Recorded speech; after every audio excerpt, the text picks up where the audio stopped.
Haos. Izgleda da je drama u životu Lune Đuganije postala normalna stvar. Naime, Đuganijeva je sinoć pevala na modnoj reviji, a ako je suditi po fotografijama koje smo pronašli na stranici zadruga Pink RS, ono što je se sinoć dogodilo nije mogla ni da sanja.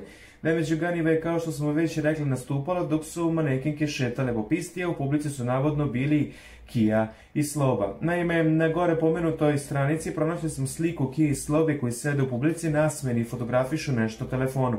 U komentarima su mnogi fanovi prekomentarisali kako su ih videli upravo tamo na reviji i da su ove fotke nastale tamo sinoć. Mi ne možemo tvrditi da je to istina, ali jedno je sigurno. Fotografija je nastala nedavno, a to se vidi po kinu i frizuri. Ona je vrlo često menjala boju i dužinu kosa, a trenutno ima upravo takvu frizuru.